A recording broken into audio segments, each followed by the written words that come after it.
seemed to have been a very calm voting process, but for some of the conversations at various polling centers where parties were raising allegations against other their opponents, and people were unhappy about the conduct of others.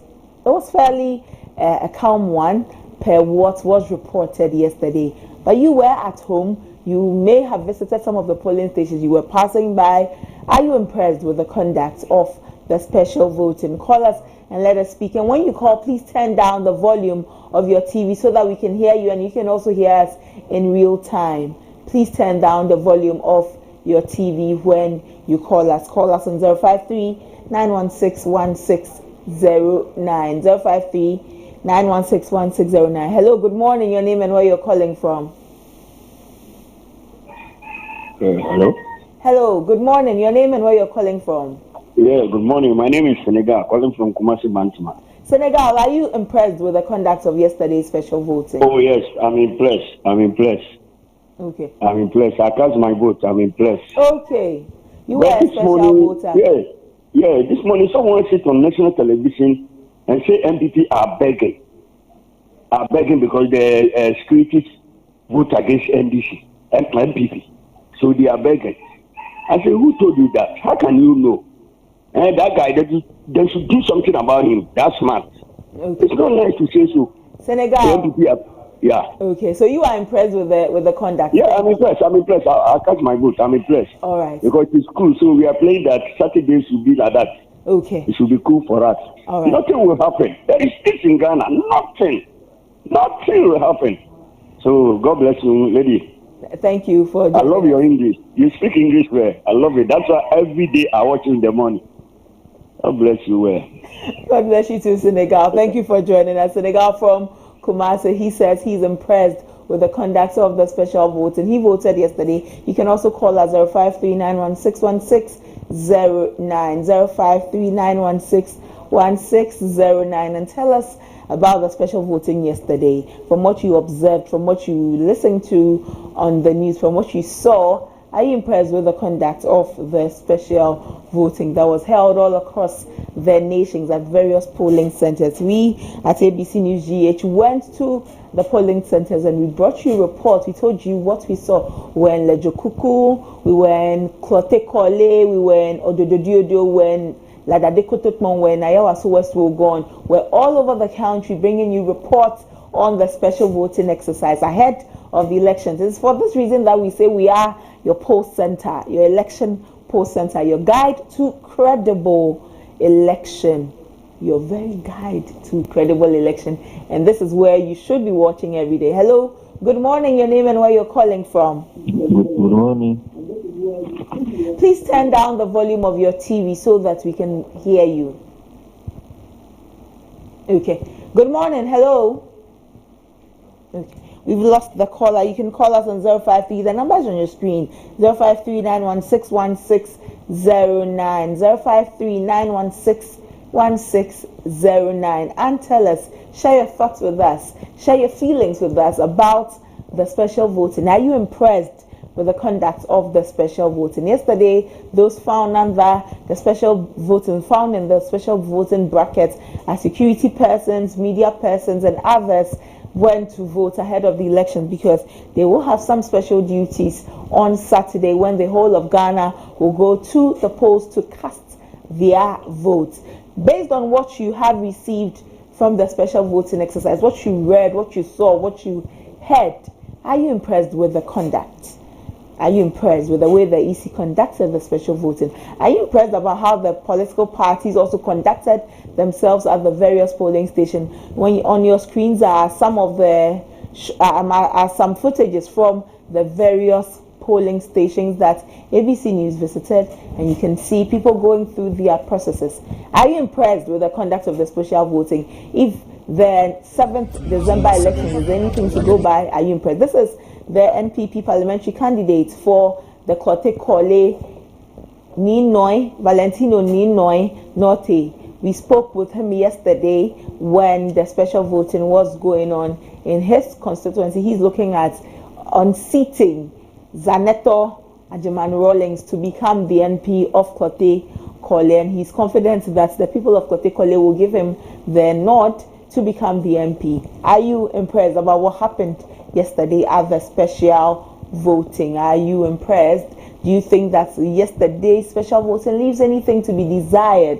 Or you think that yesterday's special voting is telling us how Saturday will be? Is it anything to go by about Saturday's election? 0539161609 0539161609. Call us and let's have a conversation with you, because it is your voice and your voice alone that matters. Ghana speaks and Ghanaians want to hear your voice. Ghana wants to hear what you think about the special voting that went on or happened yesterday. Tell us. Let's hear from you. Speak with us on ABC in the morning. In any case, Saturday is when Ghana goes to the polls. We will be taking a decision about who leads the nation. We'll be taking a decision about who leads the nation. Are you ready to vote? Have you made up your mind to vote? Do you need any information about the voting? You should be following us. You should be following ABC News GH, especially our socials. Our TikTok is buzzing. It is a channel it's a TikTok channel you want to be following every time. It's ABC News GH _. Our YouTube is ABC News GH. That is the channel, and we're looking forward to hearing from you there by watching us. Our Instagram is ABC News GH. Our X, formerly Twitter, is also ABC News GH. Interact with us there, and we will be glad to have all of your comments and read them to us. You can send us your messages about our topics and we will read them on the show. Let us know what is happening in Ghana. We are so much happy to hear from you. Senegal, who called from Kumasi, said that he is impressed about the conduct of the special voting, and that with the way it was peaceful. He knows that it is going to be same on Saturday when the general elections happen, when Ghanaians go to the poll to decide who becomes the president, to decide who leads them in these elections.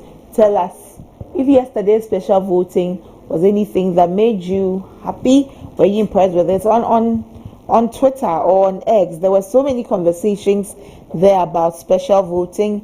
Many people were raising their concerns about it, and others were also very excited about the special voting. They thought the special voting was a great one.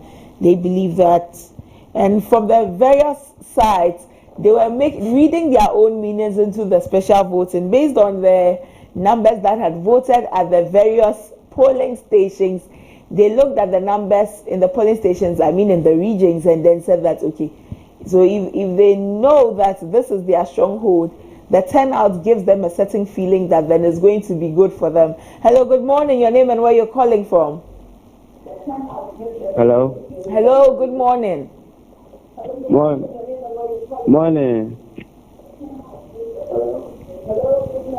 Hello. Please turn down your TV so that we can hear you. The feedback is why you're unable to hear us in real time. Please turn down the volume of your TV.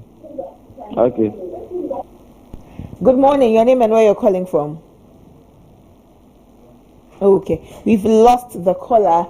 Please call us 0539161609. Let's have conversations with you about the special voting. Let us know if you were impressed with yesterday's conduct of the special voting. Let us know, and let's have some conversation with you. Let us know about it. Yesterday, special voting happened across the nation. On Thursday, special voting will be conducted for the eastern and western regions.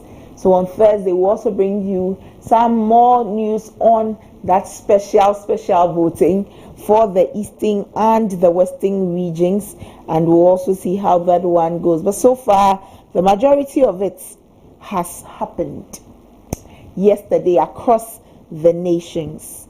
Yesterday across the nation, where Ghanaians also, those found in the special voting brackets, went and cast their votes. On the day of the election, they will be they will have some duties, special duties that they will be executing, and that has mandated that they cast their vote. So yesterday they cast their vote. In your shot, you see the MP for Klote Kole, Honorable Zaneto Ajaman Rawlings, and her constituency at one of the polling centers. Also, looking at what was going on, she was following the process. She spoke about the process when ABC News GH had some conversations. She spoke about the process. Valentino Nino Enote also was there. He spoke about the process. Let's pick this call, and that'll be all for Ghana Speaks. Hello, good morning. Your name and where you're calling from?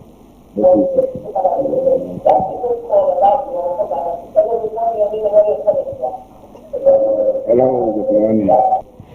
When you call us, please turn down the volume of your TV. When you want to listen to yourself from the TV, it delays, and then you won't be able to hear us in real time. It will create some feedback in the call. You won't be able to hear us. We also won't be able to hear you, and the viewers too will not be able to hear you. So when you call into the show, please turn down the volume of your TV. After that, since we are streaming on YouTube, when you are done speaking, you can always watch it on YouTube and hear yourself when you call us. Thank you very much. So anytime we open the phone lines, we'll be glad that before you call, you turn down the volume of your TV. But that's all for Ghana Speaks this morning on ABC in the morning. We were asking a question about your impression about the conduct of the special vote. And if you have any text to send us, any message to send us, just drop it under our socials. Go on our Instagram and just drop your comments under the flyer for today. Tell us if you are impressed with the conduct of the special voting. Same for X, same for Facebook. Interact with us also on YouTube. We are streaming on YouTube, so if you leave your message on YouTube, we will read your message for you. The channel is ABC News GH. ABC News GH. If you haven't subscribed to our channel, please do so. Subscribe to the channel and then turn on post notification for the channel. Well, let's take this last call and then we'll end the segment. Hello, good morning. Your name and where you're calling from? Good morning, madam. What's your name, sir? This is Idrisu. Idrisu. Okay. Yes. Idrisu, are you impressed with the conduct of the special voting? Yes, for that one for sure. But I want to know much about whether are they going to do the counting or they will just keep it down for general decision so that they will count it together. Okay. So if they are going to keep it down, how sure or what measure are they going to take in place so that the changing of the ballot box will not take place until the general voting done? Okay. Well, we'll have more conversations with the EC and then they can answer your questions for you. But yesterday, after the voting, at least one of the centers sent their ballots to the police station, and that is what is done. The police will keep it safe up until when it is time for counting. The police are those in charge for security ahead of the elections. Because the reason why I'm asking this question, look, it was just a special voting, but it's like the pressure was just there. Okay. In our place. That's why I'm asking this question: whether they are able to keep the vote correctly or they safely paid until let us trust our election task force, which is the police. All right. Yes, let's trust them. Okay. Then thank you very much. Thank you. The EC will not do kululu there. I hope. The EC has assured Ghanaians of a free, fair, and transparent elections. He believes himself that he will not do kululu there. Then no problem. We have win already. Thank you very much. Thank you for calling. And that's all for Ghana Speaks this morning on ABC in the morning. Business Fix is up next.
You're welcome back. This is Business Fix, and this morning on Business Fix, you're looking at mobile money. We'll be speaking with the Mobile Money Association, the Agent Association of Ghana. There has been a surge in mobile money transactions, a very huge surge. And the question is, what does this mean for mobile money agents? Data from the Bank of Ghana reveals a notable rise in mobile money transactions, reflecting the increasing adoption of digital financial services across the country. The total number of Momo transactions rose from 705 million in September of this year to 728 million in October of this year, a 3.3% increase. The transaction value also surged from 248.9 billion Ghana cedis to 298.6 billion Ghana cedis, indicating a growing reliance on Momo for both consumer and business transactions. Despite this growth, the total funds held in Momo accounts, referred to as the float, decreased slightly from 25.1 billion Ghana cedis to 24.2 billion Ghana cedis, possibly due to higher transaction volumes or increased withdrawals. The increase in Momo usage comes amidst ongoing economic pressures and debates over the controversial e-levy, with experts suggesting that the rise in transactions is driven by improved market dynamics, such as growing consumer trust in mobile money platforms and the expanding range of services. Mobile money interoperability has also seen growth, with transactions rising from 2.5 billion Ghana cedis to 2.8 billion Ghana cedis, and the number of transactions also increasing from 18.5 million to 19 million. Additionally, check clearing transactions via Momo grew in value from 32.8 billion Ghana cedis to 38 billion Ghana cedis, while the number of registered Momo accounts increased slightly from 71.2 million to 71.9 million, with active accounts growing modestly. For mobile money agents, these developments could signal both challenges and opportunities. The rise in transactions may translate into more commission opportunities as agents facilitate increased volumes of activity. However, the decline in the number of active agents from 456,000 to 404,000 may indicate a competitive or saturated market, which could affect individual agents' earnings. The growth in the broader digital payment ecosystem, including various systems such as the automated clearinghouse, suggests that agents involved in diverse digital services may see increased businesses, but they will need to adapt to shifting market dynamics to ensure overall profitability. Overall, while the increase in transaction offers potential for higher commissions, agents may need to navigate a more competitive landscape. Because of this, we're speaking with Evans Otumfuo, who is the president for the Mobile Money Agents Association of Ghana. Good morning, Evans. Thank you for your time. Good morning to you, and thanks for having me in regards to your cherished viewers. Right. Evans, mobile money transactions have surged. The number is a very huge number and should be bringing some happiness or some joy to mobile money agents. Is this so? Are you glad about the numbers you are seeing? Yes, from one perspective, this comes to us as a welcoming information. Especially, we can only pride ourselves that out of our various activities, we are actually recording some of these astronomical figures and growth within the digital financial space. And so I think it is something that comes to prove the value, the contribution, and the hard work of the mobile money agents in ensuring that business growth, live economic activities, and everything are made very simple, more convenient without any hitches or difficulties. But having said this, in terms of the benefits that some of these volumes and values bring to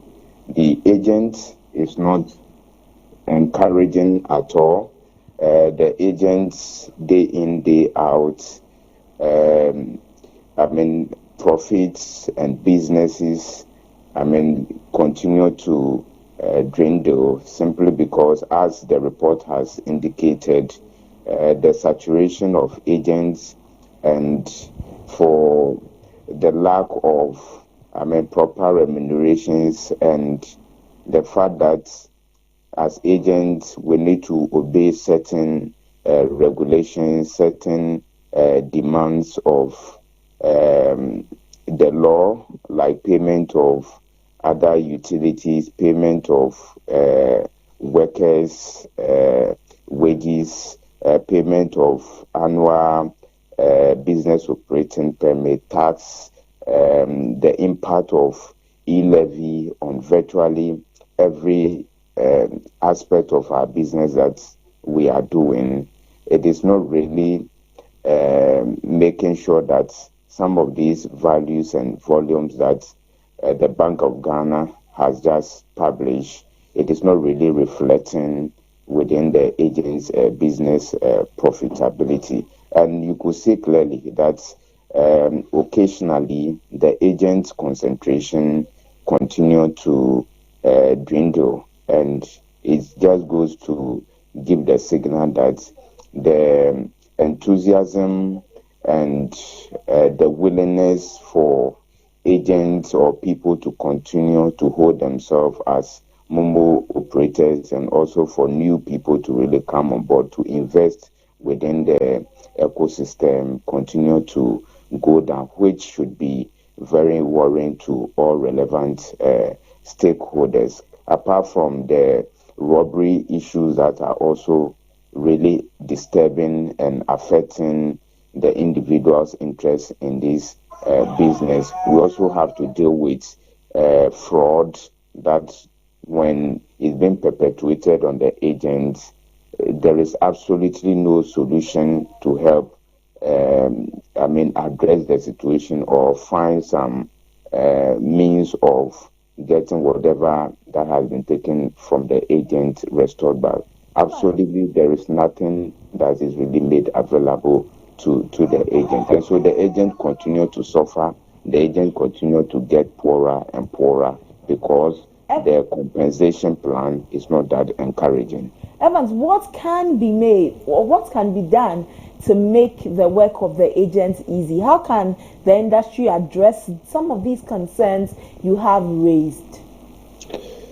Yes, so what can be done now is, first of all, providing the necessary orientation on the relevance and the contribution of the agent in making life more convenient and easier, making business transactions and economic activity, and then our contribution to the state's GDP and everything. I think it will first have to start with giving the necessary campaign about our relevance. Once that is done and this understanding settles with everyone, then the consumer will really understand that there's the need for us to pay a little bit, higher, just to make sure that we continue to access the services of this Momo agent, and also to make sure that the agents are, well motivated to continue to invest and day in, day out, make sure that their outlets are open and accessible to the customers. And then the telcos and then the Bank of Ghana must also really understand that even though our business is based on commission, the magnitude of work that the agents are doing and the contribution of agents in terms of helping grow the industry industry is something that cannot be overemphasized, and that we need to structure the whole commission arrangement and find ways that we can keep on motivating the agents to. If you are structuring the commissioning arrangement, how best do you need this structure to be? What is your commission at the moment, and what would have been the ideal amount to receive as commission on transactions? Yeah, the current commission arrangement has to do with volumes. At the end of the month, whatever volume in terms of deposits that an agent does, there is, a percentage of 0.5 of the total, volume or deposits that the agent does at the end of the month. And this percentage, the government also takes a withholding tax of 10% on every commission that the agent makes at the end of the month. So what comes to the agents, finally becomes something very meager. And then we have what we call the cash out commission, which that one is 0.4 or 40%. And so if you should ask that how much do we want, in terms of the cash out commission, we would actually request for 60% of the cash out commission, because yes, a lot really goes into making sure that the agents are making their services available. The cost of facilities or loans that you go from the bank, even if you will get it, the struggle and the hurdles that you will go through it. Occasionally, agents are open to robbery, attack, fraud. Agents have to pay business operating permits. We need to pay utilities. The places that we are setting up the business, you need to keep paying to the landlord. A lot really goes into making sure that the agent is operational. And so, we would always request that our commission is increased, and then other, charges areas must also be introduced, so that the shock that the business is really experienced, especially the agents, when some of these areas like depositing money, the customer will have to pay something small. All these things will help to cushion and absorb the shocks that the agent is really going through. And what is also heartbreaking is the impact of the electronic transactions levy on the industry. Now, our business has to do with digital transactions, and almost all the areas that we are transacting, we are experiencing one form or the other of some taxes being applied to it. And all of these things, we understand that we need to pay tax, but tax must be paid on revenues or profits that we have made. But to be taxing our capital, it is not something that should even come to anybody's plan. In 30 seconds, Christmas is coming up. The festivities will mean that a lot of people withdrawing money and also depositing money. How are agents preparing for the seasonal surge in demand? And what will the impacts be on your business in just 30 seconds? Yes, Christmas is coming, and we expect that customers would really be patronizing our service. And so across board, agents are well resourced. Agents are very much prepared for our customers. However, we invite our members to be very vigilant and apply all the necessary intelligence in managing the business in the face of, unscrupulous and armed robbers that may also try in one way or the other to attack us. I'm most grateful for your time this morning, Evans. Thank you for having me. Evans Otumfuo is the president for the Mobile Money Agents Association of Ghana. And we had this conversation on Business Fix. Up next is our main discussion.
welcome back. And this is our main discussion here on ABC in the morning. Yesterday was special voting. The special voting exercise happened yesterday, and the conversations around it, one that also stood out was voter inducement allegations. And from various indications, this characterized the special voting exercise. Let's not speak too much. Let's take some videos, some footages from the various special voting polling stations and where these allegations were made.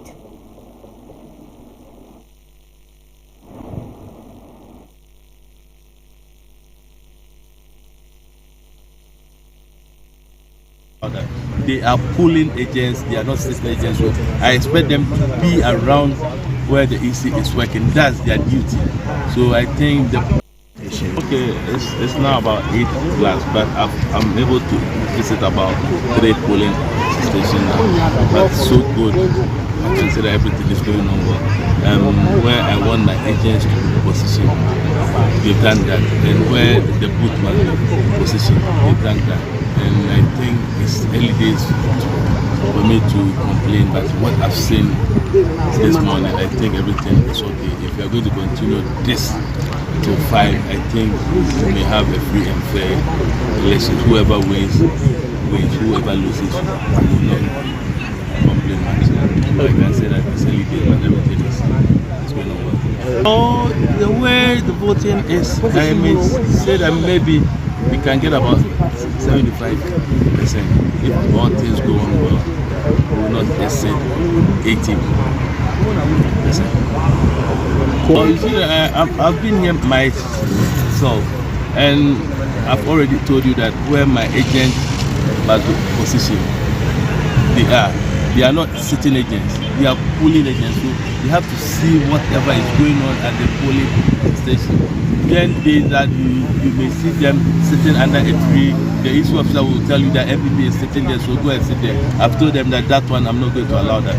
They are polling agents, they are not sitting agents. So I expect them to be around where the EC is working. That's their duty. So I think the 3 polling stations that I've visited so far, they are working as the party works. And indeed, 2 regions. Because now the party is very vigilant and we are serious to win power. What Ghanaians are telling us that they are going to vote for us, but we should try and protect the ballot. That's part of it.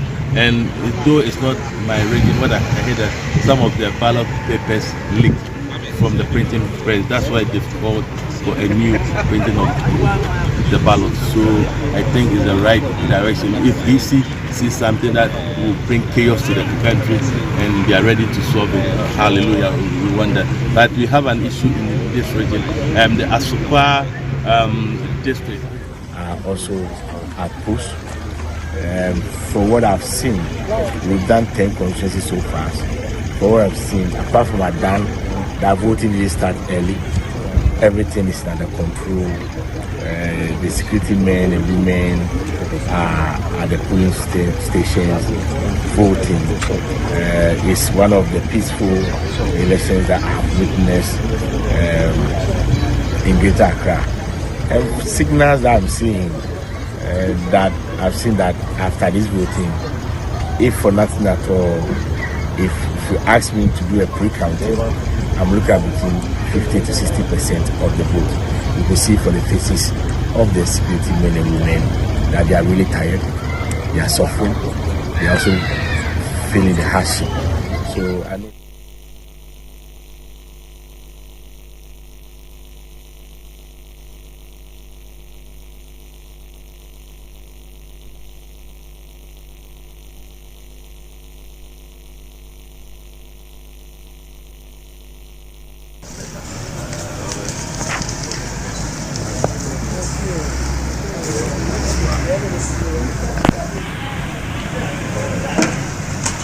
And go to my own case. Okay.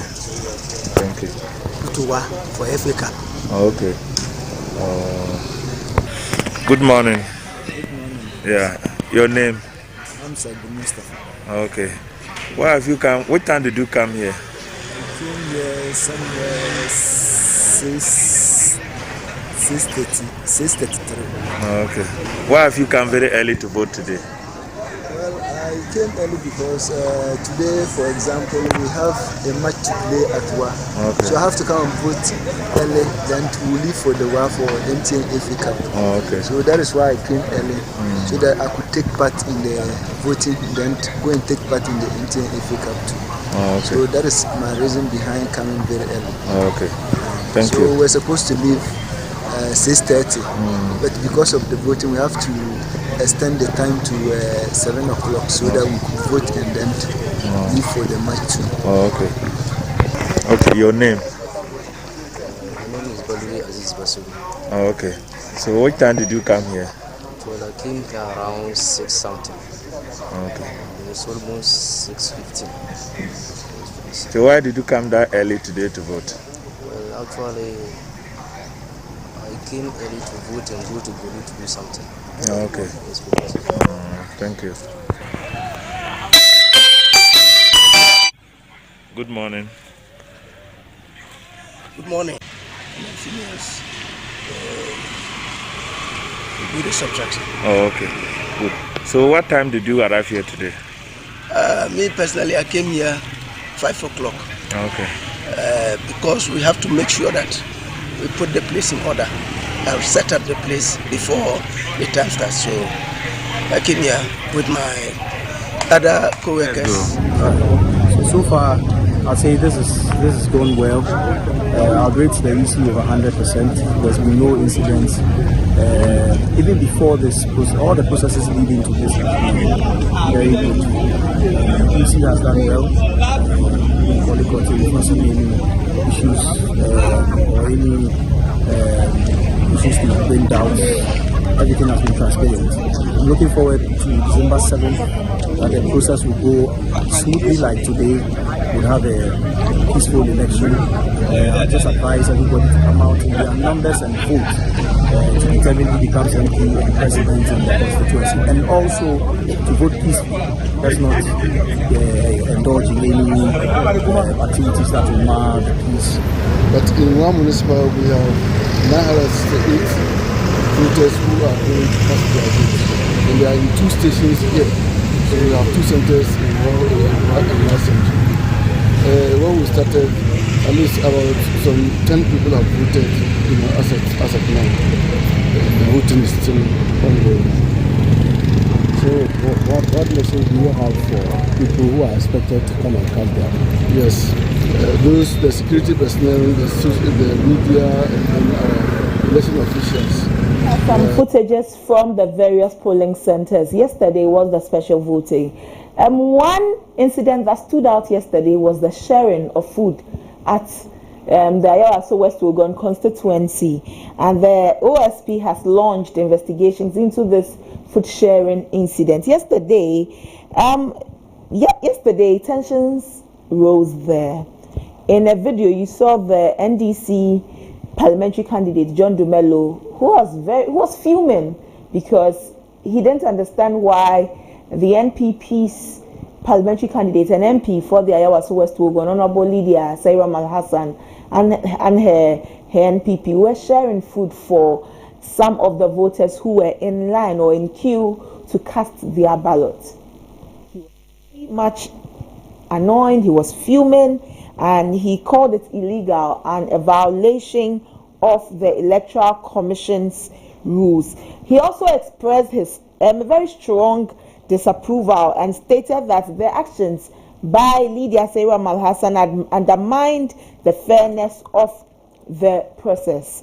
Lydia Al-Hassan also was unhappy about the conduct of the NDC there, so conversations came up when you could see that tensions or tempers were high. They were fuming and then they were unhappy. On your screens, you're seeing from the Ayawaso West Wuogon. Let's listen to John Dumelo. The MPP sharing a lot of items. We are very confident that the people will take the items, but they will vote against them massively. So December 7th, victory is assured for all of us. Them disregarding the sharing things, in the queue to voters and telling the voters that they should vote number one, they should vote for Lydia and they should vote for Dr. Bame. I think that is the height of gross disrespect. I mean, why would you want to do that? At least wait, let the people finish and leave. They are sharing it in the queue. We will not accept that. Party agent from both the MPP and the NDC reported that the process went smoothly. This morning around 5:30 that I arrived here up to date. What I have to say is that everything has been smooth. There haven't been any grudge here. We are all working to. So that you just heard from John Dumelo, very unhappy about yesterday's food sharing incident that happened at Ayawaso West Wuogon. He believes that the MPP were trying to induce the voters to vote for Lydia Sayuram-Alasan and the NPP, because he said that while they were sharing the food, they kept telling them to vote number one. So it was a way to induce the voters. These are some of the allegations that arose yesterday at the voting, the special voting exercise. And other constituencies, allegations of money sharing, allegations of different types of inducing voters came up out of these elections. What does this say about the conduct of the special voting, and does it give any foresight into the December 7 elections? Let's have some conversation. Roxanne Masoon Konde is the Director of Programs at Senco. Let's have a conversation with him. Good morning, Roxanne. Thank you for your time today. Good morning, Madam. Roxanne, yesterday's conduct of the special voting, the overall conduct, what would you say about it? Good morning, Madam Abena, and good morning to your cherished viewers. Generally, I think that yesterday's election was generally peaceful, and I must say that for once, I will commend the Electoral Commission for the way the process has gone. Even though it was not incident-free, there were some few isolated cases where people went to the voting centers.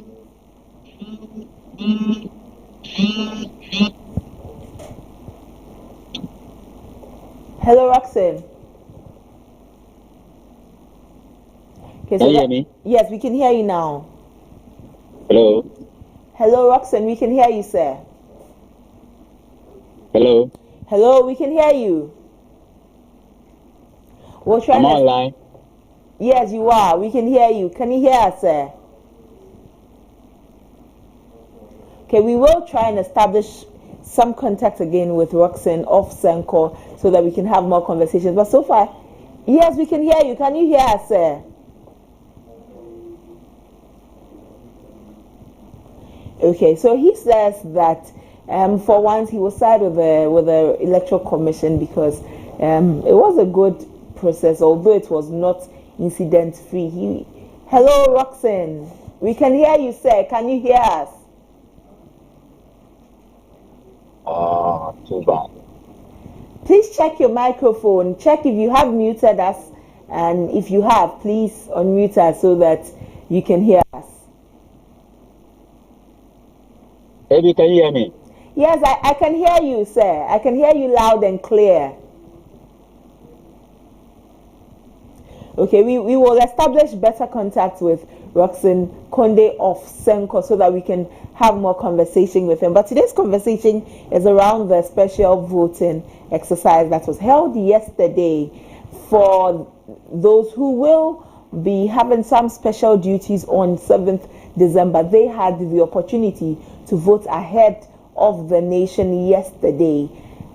Although the process was favorably or generally smooth, as indications from the various polling stations, we visited almost all the polling stations in Ghana.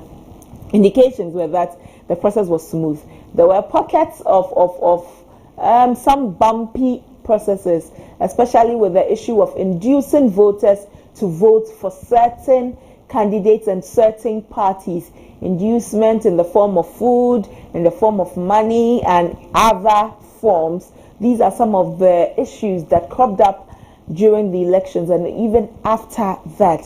So I want to have conversations around the voters' exercise yesterday's special voting, and see if it is anything to draw from as we head into the main general elections on December 7. Are there any lessons we can learn from yesterday's exercise and quickly implement them so that December 7th elections will be incident-free, so that we'll have some elections that no issues? Yesterday, when we spoke with Paul Abrampa of the CDD, he said that so far so good with the conduct of the elections, because last 4 years by this time we had already recorded some incidences of violence. So far, no incidents of violence, and he's hoping that it continues that way into Saturday and even beyond. So if yesterday's pockets of uncertainties and happiness is anything to go by, we need to do something about it, and do something about it now. Hello, Roxanne. Thank you for joining us again. Thank you very much, and I must apologize for the truncating of the network. That's fine. Yes, so like I was saying that I can commend the Electoral Commission for what they have done so far, even though we witnessed some isolated incidents in the election. But generally, I think I'll give them 90% for what they have done so far, with the exception of Western and Eastern region, which is a special case, which we could not do anything about, even though the way they handle it, these two regions is something we welcome. However, there were some electoral officers, even though temporal officers, that are normally giving Electoral Commission problems, like in the case of Bimbila, where an electoral officer voted and took his vote a picture just to go and show who he voted for. As an officer from the commission, we think that these kind of conduct are not the best, and I think that such people should get out of electoral process. Electoral Commission should not entertain such person, because they are likely to undermine the reputation of Electoral Commission. Now, having commended the Electoral Commission, I want to also commend the IGP and his men. And looking at the plans that IGP and his team they are putting in place, if Ghanaians and the voters, we all adhere and abide by the rules and regulations, the guidelines, I think that generally we should have a very peaceful election. Now, I will now zoom down to what happened at Yewasu, West Wagon, regarding Honorable Alhassan. I think that this is a blot on our democracy. This is pure vote buying and nothing else. Indeed, whatever she was given to the voters, whether it is food, whether it is sun, whether it is money, is irrelevant.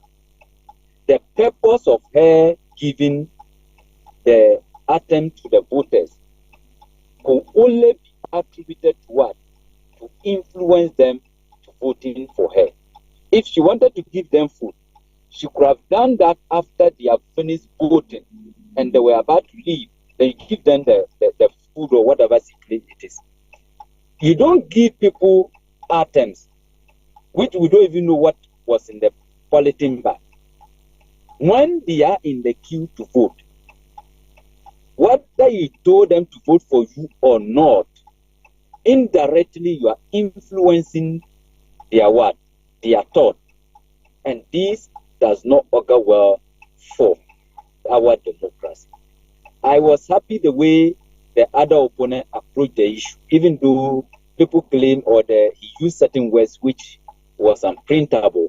But look, if I was in the same situation, I would be alarmed. We are going into a contest, and the rules are spelled out for everybody to abide by it. If you are going contrary to the rule, and my shock is that the electoral officer then was not doing anything about it. So if the other candidate didn't approach the honorable member, these phenomena would have continued to the end of the voting process. And it would have been repeated itself in the May election, then that would not be good for our democracy. So generally, I think this are the few is the and the officers, there are police officers in I think Ablekuma Central who was also caught by taking the picture of his vote. What is it for? What are they going to show it for?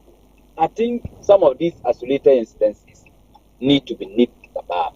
And I think that the special prosecutor must see taking these individuals to order. The law must work. If not, if we destroy this democracy, we are in for a danger. We cannot allow these things to happen. If police officers who are supposed to know the law, the prison officers who are supposed to know the law, hello, Roxanne, and becomes of ordinary Ghanaian, even those who were receiving food need to be questioned. Okay. Yesterday's overall conduct of the special voting, do you see it as having any bearing on the upcoming general elections on December 7?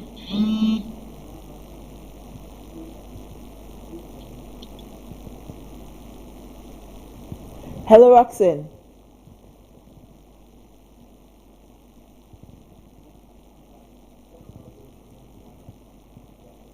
Okay. So yesterday at the Ablekuma Central, the police officer was caught with some pictures of his ballot, an action that was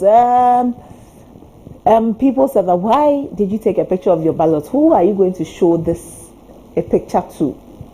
Who do you need to show your picture to? There were questions that arose. These were questions that arose, and it's been said time without number that you should not take a picture of your ballot. At the Ayawaso Central, the NDC raised concerns of voters allegedly taking pictures of their ballot papers after voting. That too happened at the Ayawaso Central.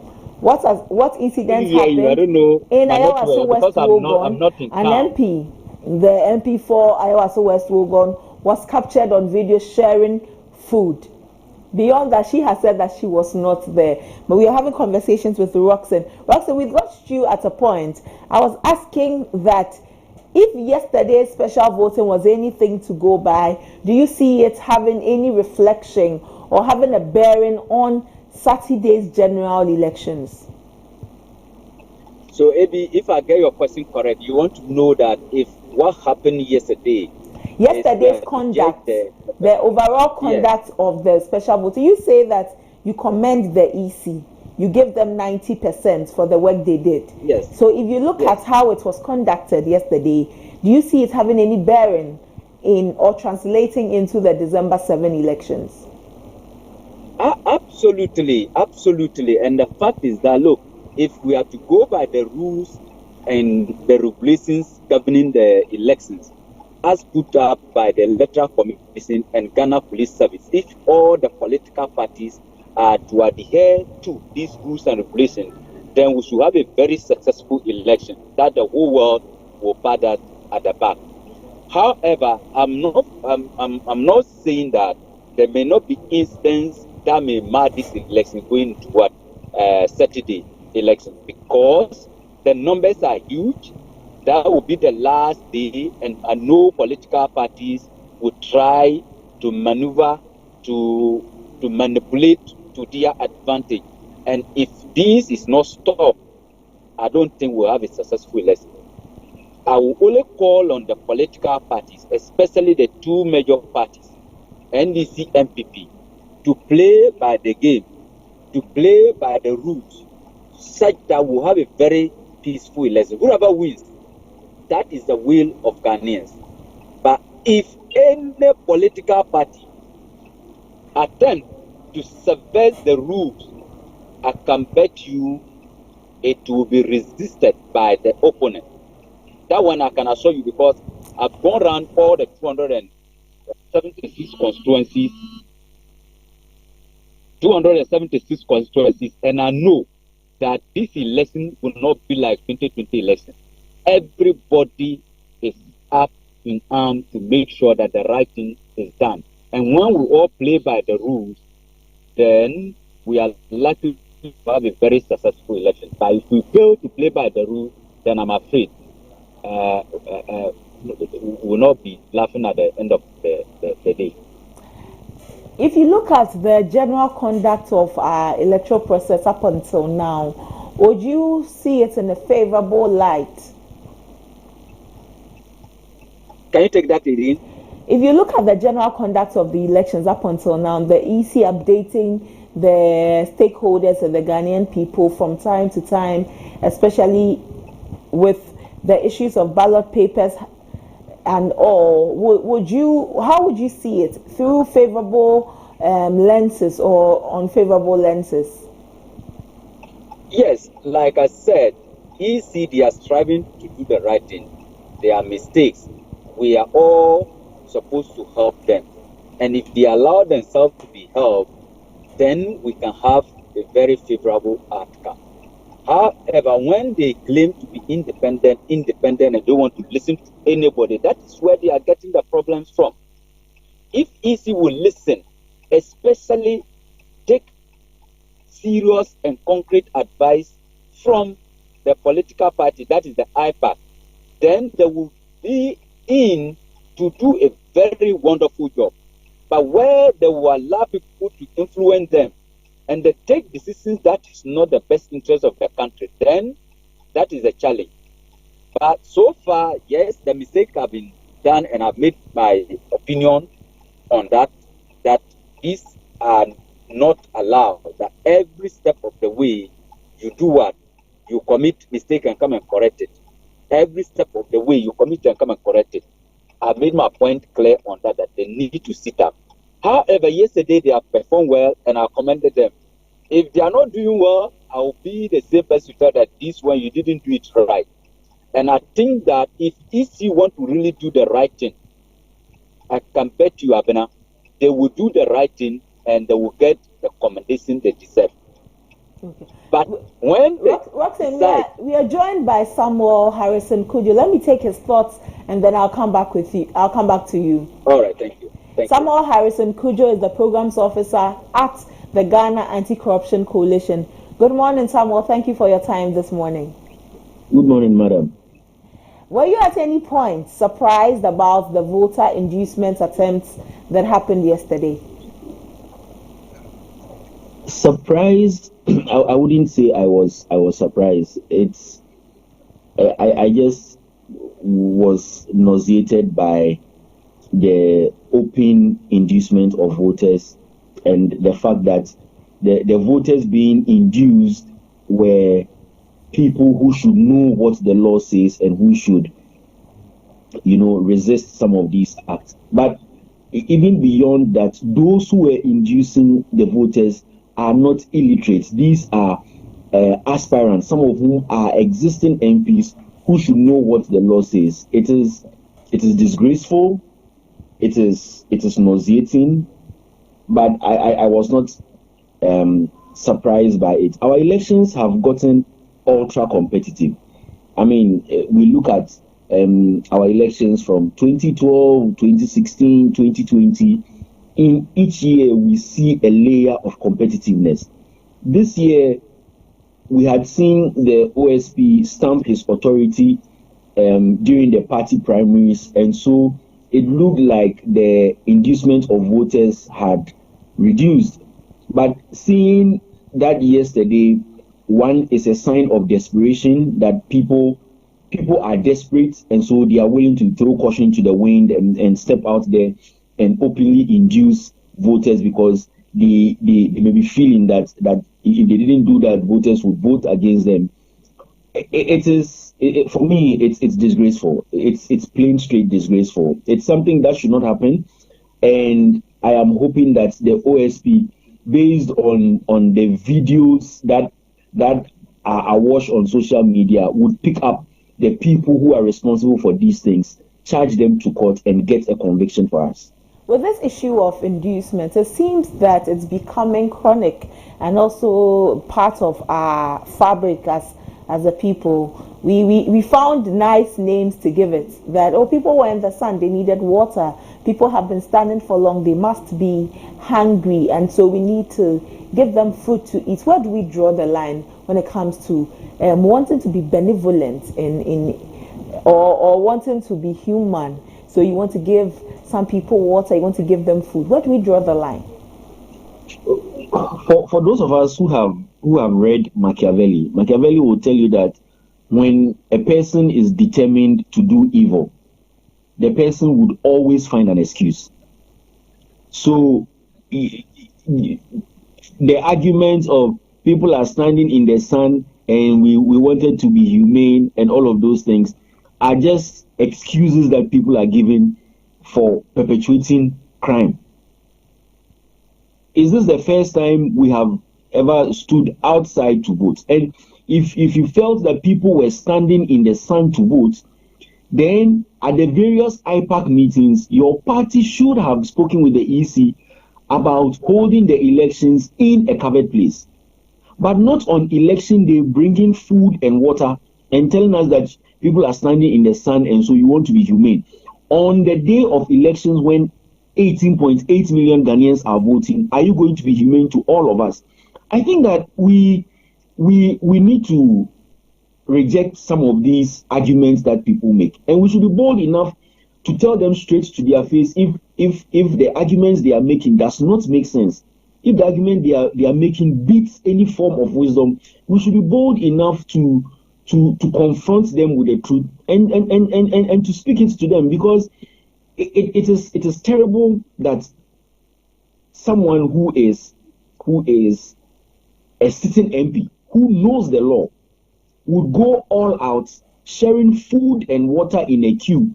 And let's put that fact aside. The fact that the people who are receiving these things are security officers also leaves much to be desired, because it tells us that we are compromised.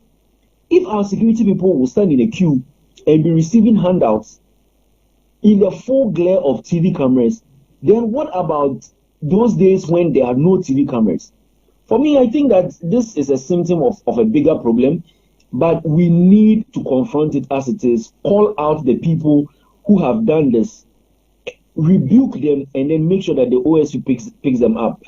For me, I think that for this one, we will not have any excuse. The OSP ought to pick them up and apply the law. It is terrible as it stands. We all know where we have to draw the line, but like I'm saying, desperation and ultra competitiveness is what has led us here. Those are not excuses for perpetuating crime. I mean, you can't say that because you are hungry, you pulled out a gun and went on the street to rob somebody. Yes, you are hungry, but the action that allowed you to satisfy yourself is not the rightful thing that ought to be done. And so we can't take this argument of trying to be humane. You had 4 years to be humane. This is not the time for you to be humane. I think that it's not right, and we should condemn it for what it is. You are calling on the OSP to launch an investigation into this. The OSP actually has said that it's launching an investigation into the food sharing incident at Ayawaso, West Wogon, 4 days to the elections. Do you see anything substantial coming up out of all of these? Well, I believe that the OSP has showed us by his work that he gets results. The latest one being the MC who tried to bribe someone, and the shenanigans that we have seen of an overnight transfer of the judge when he was going to give judgment and all of that. But the OSP has shown by his work that he gets results. He provides results. I mean, I dare say that his institution is one of those public institutions delivering results for Ghanaians. So for me, I believe that once the OSP has touched this issue and he's doing an investigation, we are going to get constant updates of where he has gotten to, and we are going to see results coming out of it. What I would be very happy about is when the courts are able to impartially apply the law and punish some people for some of these acts, so that it serves as a deterrent to other people. But yes, I believe that the OSP is going to get us results. Okay. Roxanne made a statement about the voters who took pictures of their ballots. One question he asked, who are you going to show it to? You've mentioned, and indeed it is, that those who voted yesterday largely were security personnel who should know better. With these issues of taking pictures of their ballots, at least it's under the law, under the Representation of the People Law 1992, PNDCL 284, every election officer, clerk, interpreter, candidate, election agent, or polling agent on duty at a polling station shall maintain and help in maintaining the secrecy of voting and shall not except for a purpose authorized by law communicate to anyone any information as to the name of a voter who has not applied for a ballot paper or voted as a polling station, the number of the register of a voter who has or has not applied for a ballot paper, the official mark, and so on and so forth. If our security agents or our security persons who should know better and who should be the ones who are maintaining the law, come December 7, if I went to vote and I was taking a picture of my ballot, the security officer should be able to tell me, or the polling agent should tell me that no, we don't do this. If they are the ones taking pictures of their ballots, to what end are they doing this? And how much should we be concerned about these little things that are rising up? Yes, I'm happy you have quoted the Representation of the People's Law, PNDC Law 284. Amazingly, it looks like lots of people don't know that we have such law on our books that allows the state to either, when you are found liable, you are charged up to about 500 penalty units, which is like 6,000 cedis, or you are imprisoned for a period of up to 2 years, or you can do both, and then after serving the term in prison, you are banned from any public election for 5 years, from the date when you finish serving your sentence. Your sentence. I'm happy that you have quoted that law because people seem not to know it. But the bigger problem is this. I think that what we saw yesterday was unprofessionalism at play. It was plain straight unprofessionalism being displayed. And it goes back down to how these security persons are recruited. It goes back down to how they are trained. In fact, we need to question even the kinds of people we recruit into our security services. Are they qualified people, or are we just picking party people and putting them in there because we feel that we have promised some people jobs and this is what we have to do? Because it was plain straight unprofessionalism that should not be displayed by any professional security person. Again, I think that with the advent of social media, we have had people becoming, overzealous and playful to the extent that anything and everything that they do, they want to record it and put it on social media, and that is what has brought us here, right? But as security persons, as people in whose hands the safety of this country is put, as people in whose hands the implementation of our law is put, these things should not be happening. So it is disgusting. It is bad behavior. It's something unbecoming of professional officers. But for me, it speaks to the larger problem of how these people were recruited and trained.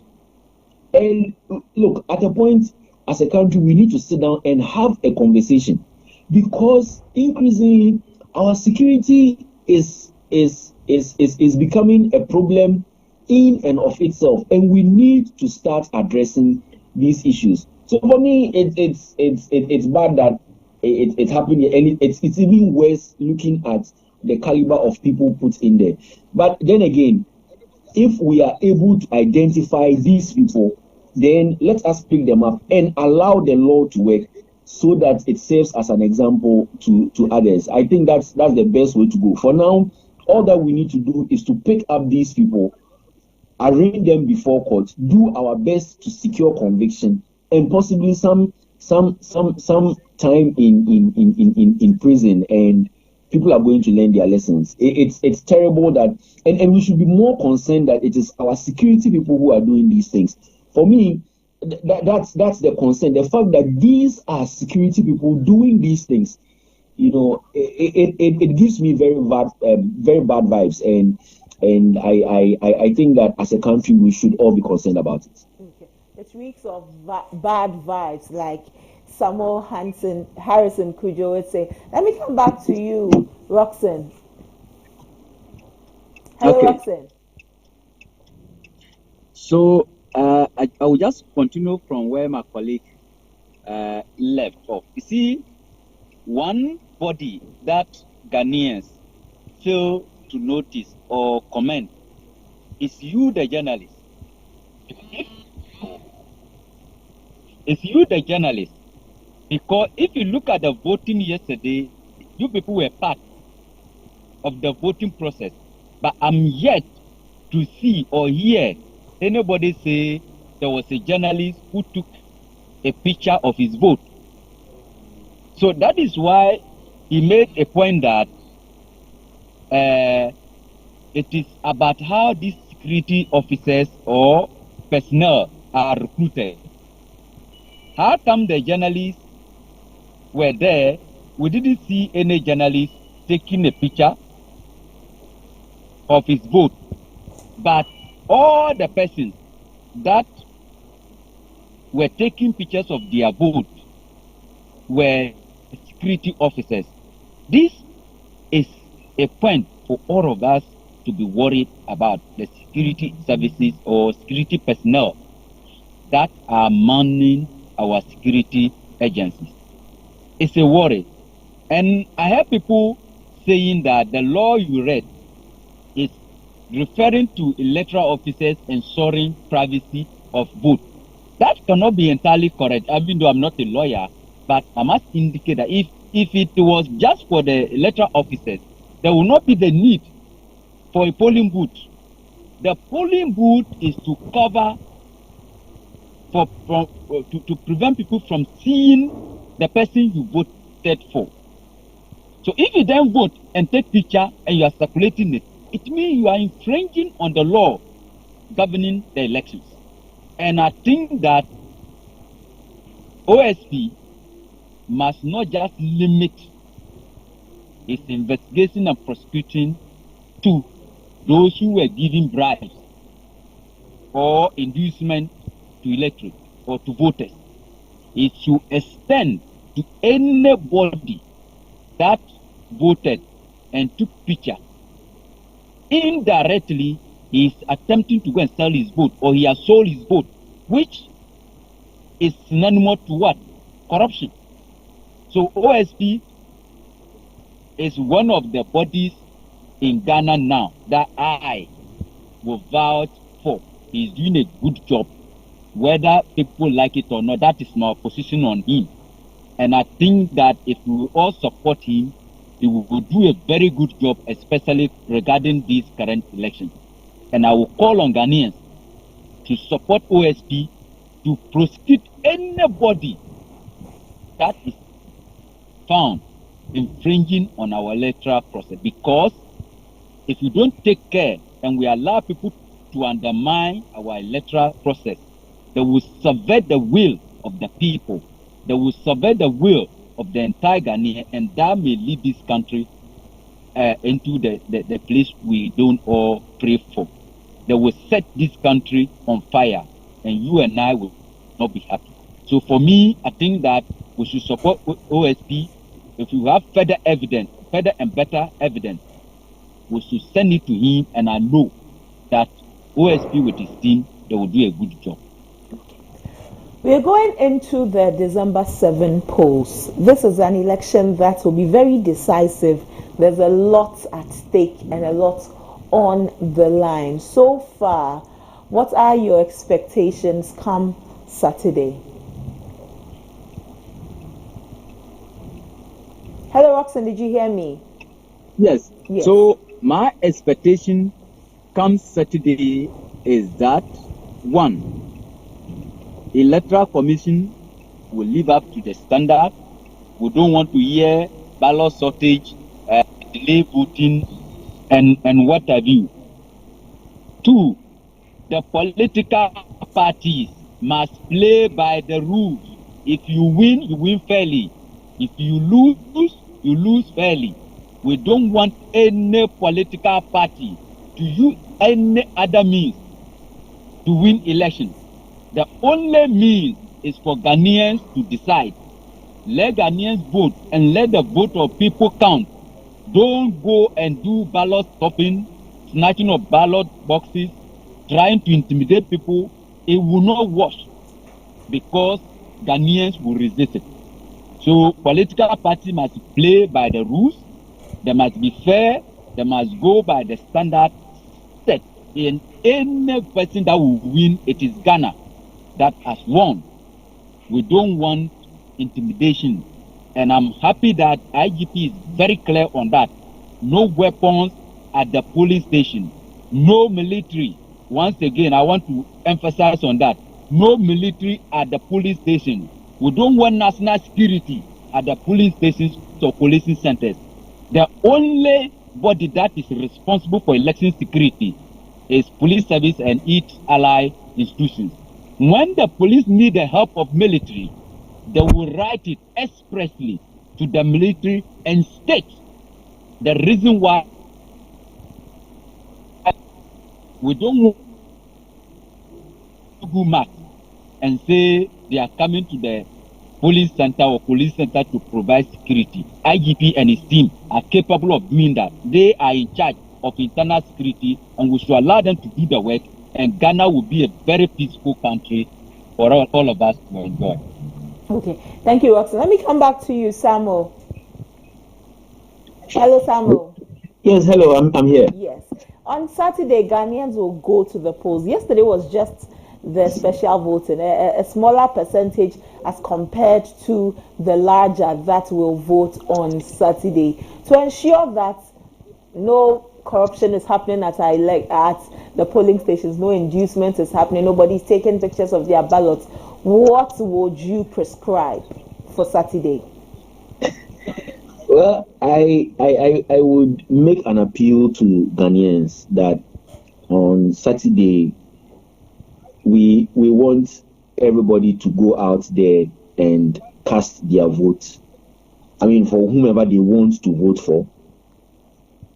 But they should do it within the confines of the law. At least based on discussions we have had this morning, they should know that it is illegal to take money or take food or water, or to give money or food or water or anything of the sort to anybody whilst they are in the queue to go and vote. That it is even wrong for you to record who you are voting for and put it out on social media. I think that what we can do now is to appeal to Ghanaians. Just go join the queue and vote. Let us stop all of these side issues that we want to bring in and all of that. You know, for me, yes, we can task the OSP to apply the law. But when we have citizens on a large scale breaking the law, it will become tiresome for the OSP to apply the law. I mean, imagine if we have, let's say, 10 million voters all breaking the law. It's going to become tiresome for the OSP to round up all of these people and put them before court. So I would appeal to Ghanaians. I would appeal to our good conscience. This is not the first time we are voting in this country. This is not the first time. We have a few first-time voters, but this is not the first time we are doing elections in Ghana. Let us, respect the law, respect ourselves, join the queues, vote peacefully, and then let's see how we build on on our democracy from there. I would simply say that, like John Wesley said, let us vote for whom we want to vote for without taking a fee. Let us not take anything from anybody whilst we are going to vote. I think that's what will work for us now. So I'm appealing to Ghanaians. This one, let us respect the law and respect ourselves and do the right things whilst we vote. Okay. So far, per your assessment, how would you assess the electoral process? Well, our electoral process so far, it's not been smooth. We know how elections have gone in this country.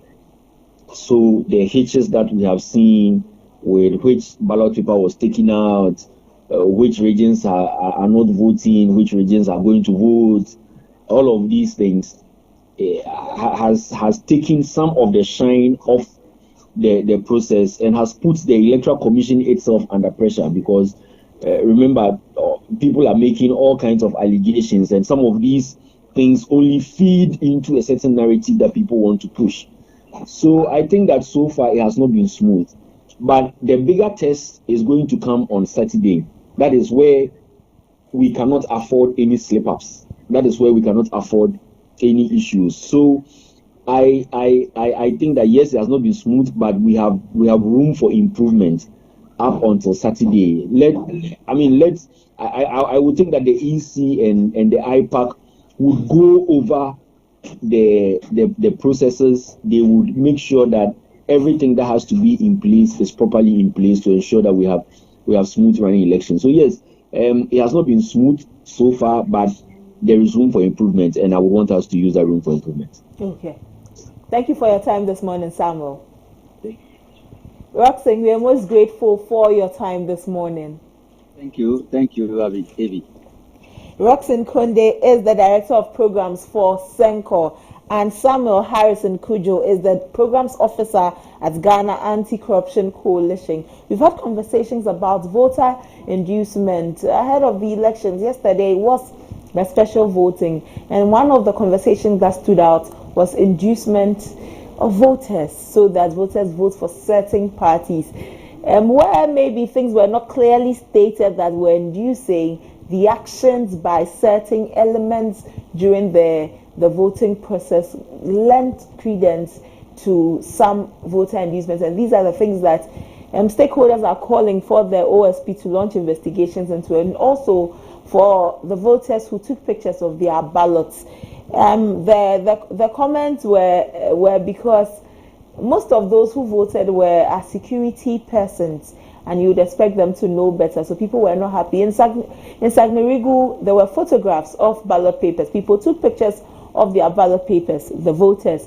In Ablekuma Central, a police officer was caught with pictures of a ballot, and he was asked to the action that was taken was that the officer was forced to delete the picture and then let go free. Also, an immigration officer had used his biometric details biometric details used by another person to vote before he arrived. Issues about that. At Ayawaso Central, the NDC raised concerns of voters allegedly taking pictures of ballot papers after voting. In the Ayawaso West Wogon, an MP was captured on video sharing food to voters in the queue. The OSP has initiated processes to investigate the NP, and a voter was also caught attempting to take a picture of his ballot. At Klotekole, 2 voters couldn't find their names on the voter list, although they were designated to vote at the center. These are some of the issues that came up. At Tama West, someone also tried to photograph their ballot papers. These are some of the issues that cropped up yesterday. But generally, Ghanaians say that it was generally a peaceful process, and are looking forward to the December 7 election, the general one on Saturday, to be more peaceful than this. Let's see how that also goes. But that's all for our main discussion today. That is all for the main discussion this morning. Up next is Politics Today, a segment we know you love a lot. Another in-depth analysis into a constituency so that you are enlightened about that constituency. My colleague Samuel Nyumadwe is on hand to bring us Politics Today. Stay with us.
This is where the headlines are probed.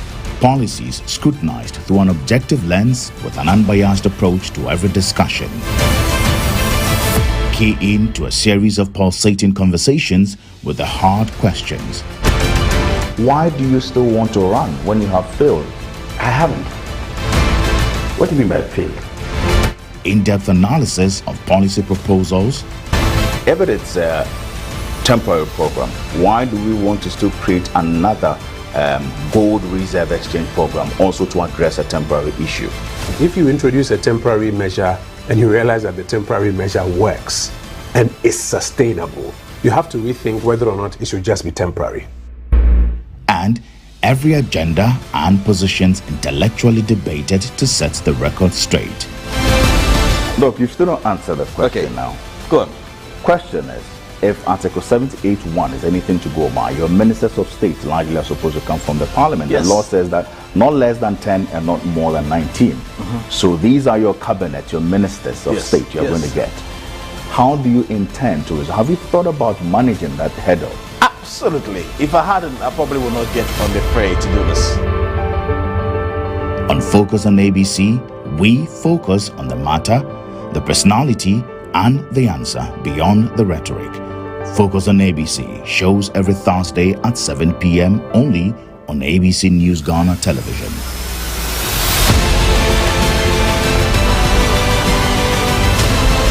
Over 5 million children have benefited from free SHS. Protect free SHS. Vote Dr. Baumia, #1 on the ballot.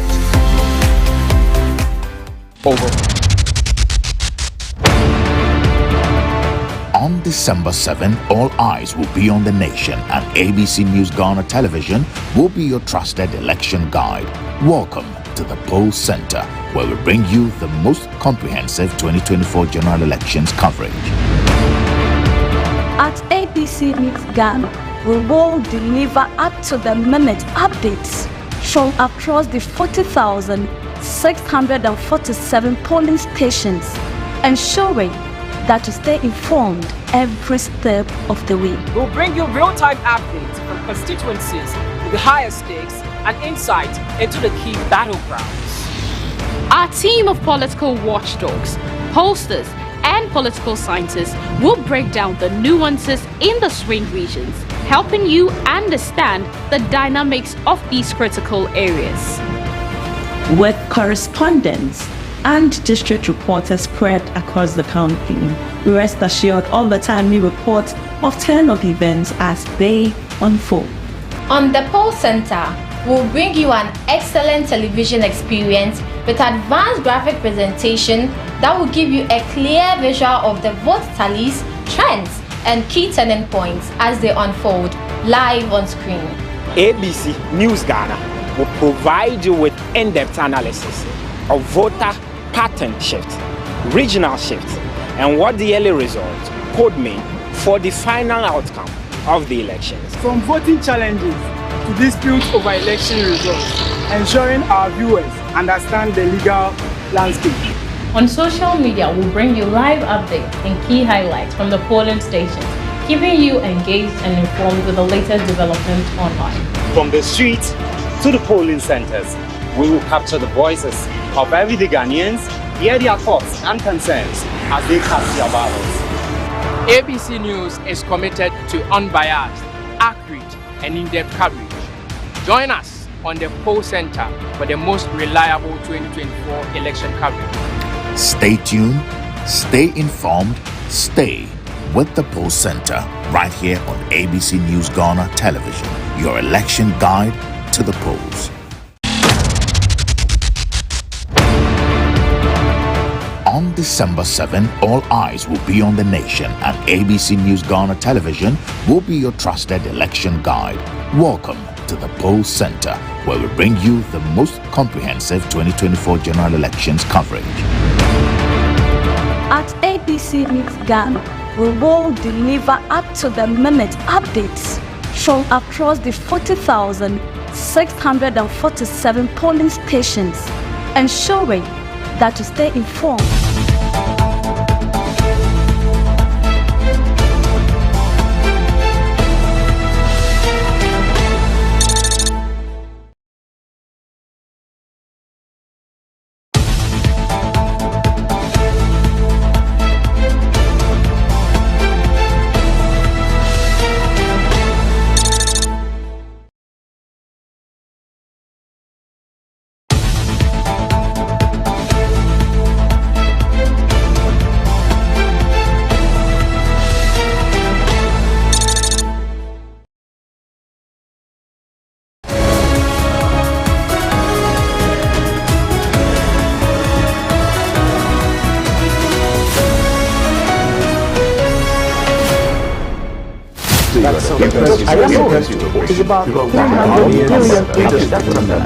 This is where the headlines are probed, policies scrutinized through an objective lens with an unbiased approach to every discussion. Key in to a series of pulsating conversations with the hard questions. Why do you still want to run when you have failed? I haven't. What do you mean by failed? In-depth analysis of policy proposals.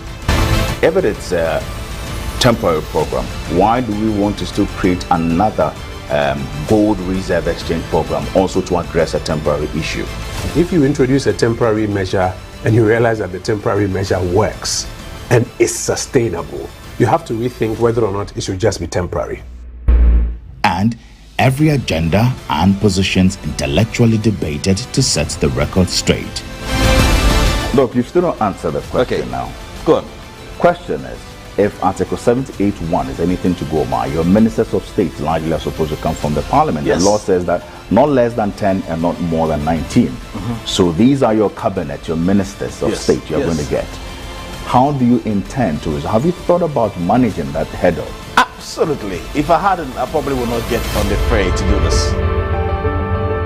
On Focus on ABC, we focus on the matter, the personality, and the answer beyond the rhetoric. Focus on ABC shows every Thursday at 7 p.m. only on ABC News Ghana Television.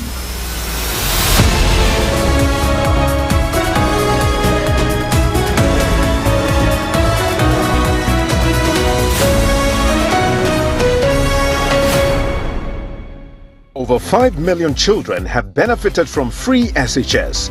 Protect free SHS. Vote Dr. Baumia, #1 on the ballot. Over 5 million children have benefited from free SHS. Protect free SHS.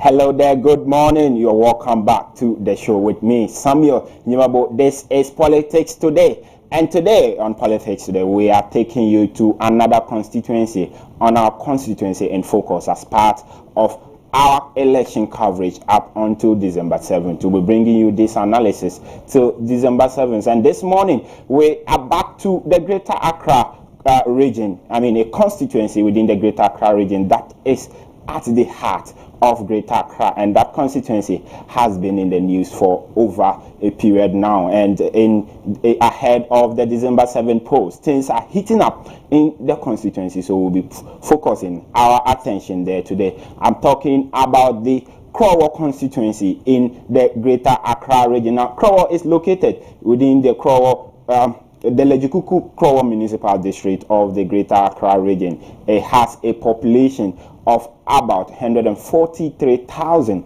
with 8 vibrant cultural hub, the Nungwa community as its capital.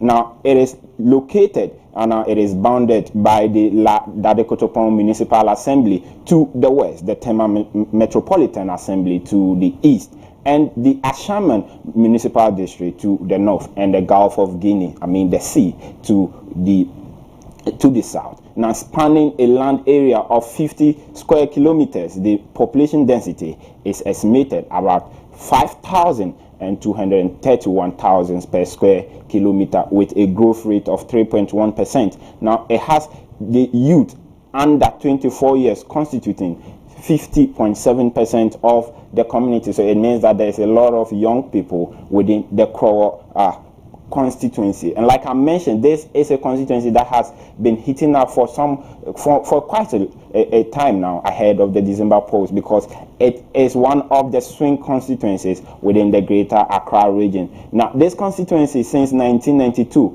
has been represented by both the NPP and the NDC. Now, the NPC, the NDC, the National Democratic Congress, has represented this constituency four times, while the opponent, the NPP, has also represented it 3 times. So it is a balance between a near balance between the New Patriotic Party and the National Democratic Congress in this constituency. So it has been battling for the who gets to win in the 2024 elections. Would it be the incumbent NP for the area, who is an NDC NP, or the NDPP will get to take the seat back for themselves in the 2024 elections? And that is what we are here to quickly analyze and give you what you should expect in the Krowo constituency. This is a swing constituency as well. They normally give their MPs a bit of 8 years every time, and then they give every party 8 years.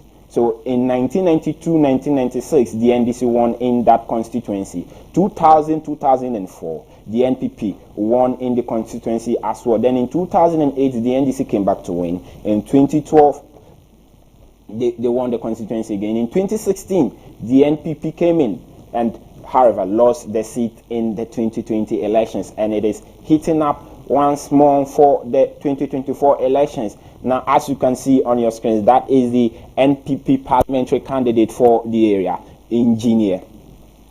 Now, Engineer Quay is canvassing for vote within the area. Now, he has to canvass because Agnes Namumo Latte of the NDC, the incumbent NP, is on her foot, also canvassing for vote within the area as she tries to retain the seat for the National Democratic Congress. We want to see whether that would be a fruitful adventure for the NDC candidate, or Engineer Quay will get to snatch the seat away from her in December 7th. We are just 4 days away from the constituency. Now, if you look at Krowo, it is predominantly a Gan-dominated area with, like I mentioned, Nungwa as its capital in the constituency. So it has a lot of Gans within the area, and the two candidates in question are also from the Gan background. So it is going to be a battle of the Gans within the constituency. So before we get to look at how the battle will shape up in just 4 days, let's quickly get to the analysis of the trend in the voting pattern in in the constituency, the voting pattern in the constituency, as you can see right here, you look at the presidential result, you see the graph going top down for the NPP. When they started in 1992, they won in that constituency, lost to the NDC in 1996, won in 2000 and 2004. So, like I mentioned, it's a swing. It goes, one party wins, the next time they lose, and the other comes in to take over. So you see the line graphs, the green and blue, intersecting each other up and down, up until 2020 elections, where the NDC won in that election. So you realize that since 1996, since 1992, the NPP has won in 1996, won in 2000, 2004, and then in 2016. Then the NDC, on the other hand, won in 1996, in 2008, 2012, and the 2020 election. So the NDC has won 4 times in this constituency, while the neighboring or their counterpart NPP has also won 4 times in this constituency. So it's a balance between the two parties in the presidential result. It's a balance in that regard for the two parties in the presidential result. And you realize that the margins are also not big. It's just a small margin that each party gets to win. At any point when the NDC won in the constituency, they have done that. The highest they've gotten was some 53.40% in that 2012 elections. They have not gone beyond that in the Krowo constituency. The NPP, on the other hand, in that 1996 election, won by 56.6% of the vote. That was the biggest win the NPP also secured in the constituency. So it is a battle of who gets to win, and win by just a slim margin. You don't get to win and win big in Krowo as a political party, because the vote will be nearly split between you and your contender. But our key focus today would be on the parliamentary results. So let's quickly look at the trend in the parliamentary results as well, because that is where the focus is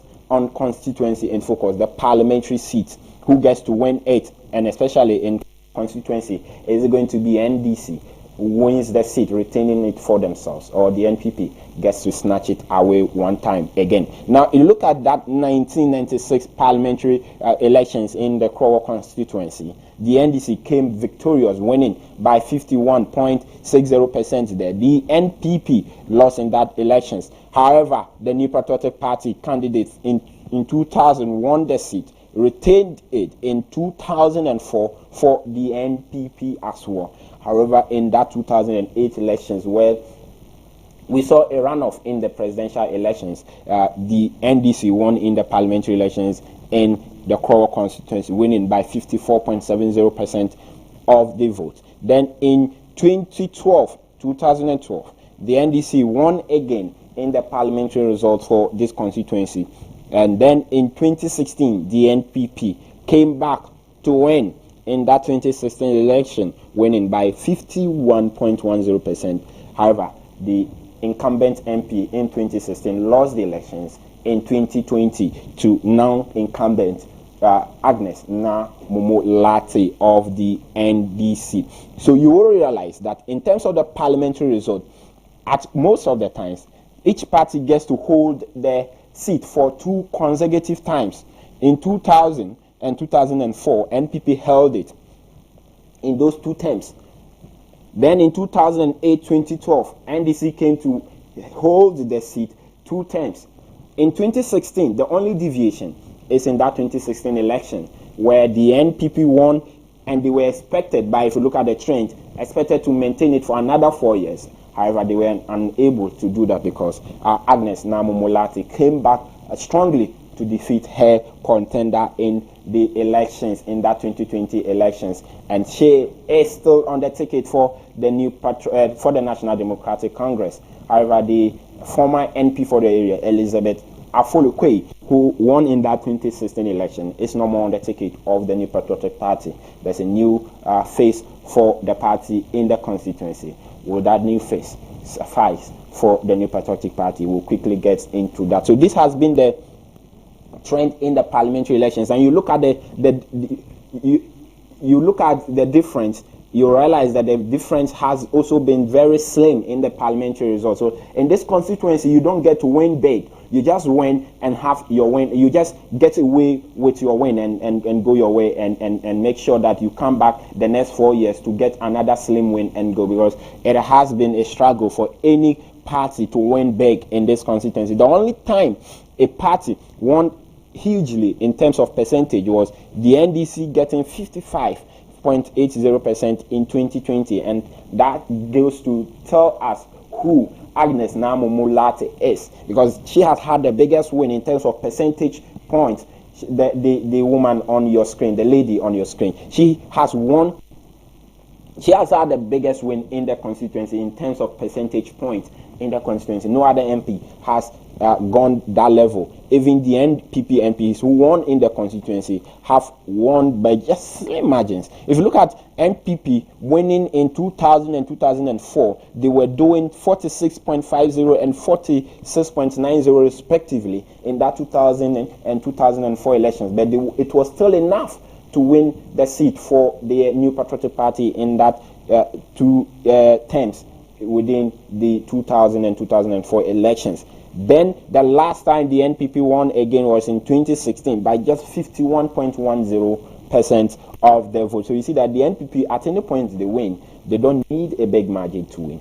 They just win by just some small margin. And that is how the Krowo constituency has shaped up over the years. Now, let's move away from this trend and give you the key context. Who are the individuals who contested each other both on the ticket of the NDC and NPP in the previous elections? Let's start from 2008. And in 2008, we saw Dr. Nii Oakley Kuma of the NDC contesting in someone that is known in the circles of the New Patriotic Party, especially within the Greater Accra region. I'm talking about Aiko Otu. Now, Aiko Otu came in and couldn't win that elections in 2008. Even with his popularity, he wasn't able to win the seat for the NPP in Krowo constituency, because Dr. Nii Oakley was a formidable force within the constituency. Now, if you look at the difference, keep your eyes on the difference. The difference between the two candidates was 6,203 votes in that 2008 elections. Let's look at what the two did in the 2012 elections as well, because these two were still the same faces in that 2012 elections. In 2012, you also had Nii Oakley of the NDC contesting Aiko Otu round. Oakley still won the seat for the NDC. But look at the margin. We saw a drop in the difference from 6,000 now to doing 2,820 votes. Still enough for him to win. Even he wasn't able to cross the 50-point mark in that elections. The NDP Aiko Otu also couldn't get anything beyond the 45.18% that he had in the election. Then Aiko Otu got lost in the constituency. He didn't contest again for the ticket of the NPP after that 2012 elections. Then the NPP brought in a new face, Elizabeth Afolokwe, in the 2016. So let's look at the 2016 elections. There were two different faces for both parties. Two ladies contesting for both parties in that 2016 elections. Agnes Namu-Moolate of the NDC, then contesting Elizabeth Afolokwe in that 2016 elections. As you can see, in the 2016 elections, Afolokwe came victorious. She won by 51.08% of the vote, as against 47.76% that Agnes Moolate had in that 2016 elections. And keep your eyes on the difference as well. This was still a difference of 2,106 votes in that 2016 elections. Two very beautiful ladies contesting each other on the ground for who gets to sit as NP for the Krowo constituency in 2016. The NPP person came victorious in that elections. The two faced off each other again in 2020. Then there was an upturn. In 2016, Afolokwe got to be declared the NP for the area. In 2020, Agnes came in very strongly. She didn't just win, she won by the biggest margin the constituency has ever saw. So let's look at that 2020 elections. In 2020, Agnes Mumulati of the NDC secured 41,850 votes, the biggest vote anyone has ever gotten in the Krowo constituency. In terms of just nominal values, that is the biggest. Then in terms of the percentage as well, that is the highest percentage that anyone has gotten within the Krowo constituency. That should tell you who she is in the constituency, even running as an opposition NP, running as an opposition candidate in the 2020 election. She was able to defeat an incumbent NP by some 9,246 votes. Unprecedented within the Krowo constituency. After that, 2020, NDC went to the primaries, went to the polls in the primaries, and at the primaries, she won again to contest on the ticket of the NDC. However, Elizabeth Afolokwe of the NPP couldn't get herself on the ticket of the NPP in the 2024 elections when they went to the primaries, the NPP primaries a year ago. That was held in 2023, just a year ago. She lost in that 2023 primaries for the NPP. So she's no more on the ticket. There's a new face for the NPP in this constituency. So that's how the key contest has been. Quickly, let's look at the percentage change in the vote, because we're looking at the difference.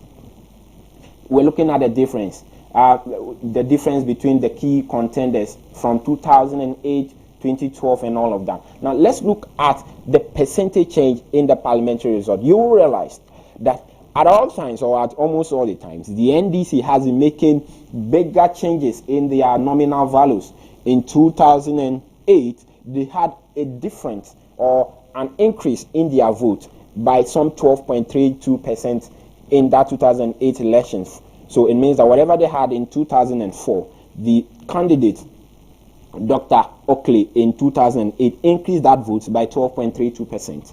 Now, in 2012, he did same, increased the vote by 18.95% of the vote. However, Aiko Otu in 2008 and 2012, in 2008, he actually saw a drop in the vote the NPP got in 2004 by some 16.80% drop. And that was huge. That was why he lost. It was evident as to why he lost in that 2008 elections. Then in 2012, the vote he got in 2008, which was woefully insufficient for him to win in that 2008 election, he just increased it marginally by 1.81% in that 2012 elections. Reason why he lost in that 2012 elections as well. I'm talking about Aiko Otu. But in 2016, you saw why the NPP won in the 2016, because when Afolokwe came in that 2016 election, she won, and she increased Aiko Otu's vote by 9.30% in that 2016 elections. The NDC, Agnes Namumulati, in that 2016 elections, however, saw a drop in the NDC's vote, in the 2012 vote, by 6.65%. Reason why she also lost in that 2016 election. So this helps us to understand why a party gets to win, or why they are winning and why one is losing. It's about the difference of the vote they are adding. It's either they are adding more or they are losing more, or they are adding but they are not adding enough. And if you realize, you see that at any point each party lost, they were reducing their vote, or they were either adding just marginally. Then in 2016, in 2020, you saw why now Momolati won big in that 2020 election. She increased her 2016 vote by 37.86%. That was why she had the biggest win in the constituency, as against Afolukwe just increasing hers by 7.40% in the vote. This has been the trend, and why the parties have struggled to maintain consistency in the constituency. They go top, come down, go top, come down in their vote, and that is why they struggle to maintain the constituency. And that is also speaking to the pattern at which the constituents in Krowo vote. They don't vote for one party for such a long time. They try to change their MPs almost every 8 years or then. Now, let's look at who are the faces for the 2024 parliamentary elections. The key contenders in these 2024 parliamentary elections. You will have Agnes Namumulati of the NDC coming in very strongly, as against Engineer Emmanuel Odai Lai of the NPP. Will Engineer be able to win the elections? Will Emmanuel Odai Lai be able to win the elections? That is a question we'll try to answer. But before we get to answer that question, yesterday, our reporter was at the special voting where we know special voting was held yesterday, and we brought you extensive report across the country. And he engaged the polling officials for the voting area in Krowo, and the officials provided an update on the voting and applauded the security for the peaceful exercise they had yesterday. So let's just take a listen as what happened in Krowo yesterday. When we come back, we'll continue with the analysis. So let's take a listen at what happened within Krowo in the special voting yesterday. My name is Benedict Clark, the returning officer for Krowo, and doubling as the presiding officer for the purposes of this election. So far, so good. We've been expecting in total 1,006 eligible voters who are supposed to come and vote for both centers, A and B. Hamlin Center A, we have 503 people there who we expect to turn out. So far, so good. We've had about 415 people who have voted in at Center B and about 418 at Center A. Currently, we've not had challenges with our device, with the exception of just one person who were unable to verify by finger, but we did that by face. The person was successful. So the device has been very robustful. We have still been using device 1. We have not even gone on to device 2 because there will be no need to everything is functioning well. Voter turnout has been smooth. Security-wise, everything has been good, and there has not been chaos so far. Security-wise, everything has been smooth. There are flash points in every election. Every election has flash points. So we do also have you. But there are not things that will be deterring us because the security force here has promised us and has shown that they are capable. From what they have done today, the arrangement and everything, they deployed men on time. All our materials were equipped and guided by the security services from day one till now. Even as I speak, all devices that we have in our offices, we have security Krowo constituency, special voting having to be here. Center A, we are expecting 503 voters. As at 333, we have 406 having cast their vote as we speak now. And since 7 o'clock we started, the very first DVD we started with, and we told robot that we did not have any challenge. To even say we are changing to the standby, we'll be using this. And if you look at the 10 now, looking at the time, I'm sure ultimately people delay it to the 90% turnout. And if the trend should continue, then I'm sure this year people are in. We've not had any problem. We've not done any manual verification. No, and everything is going on smooth.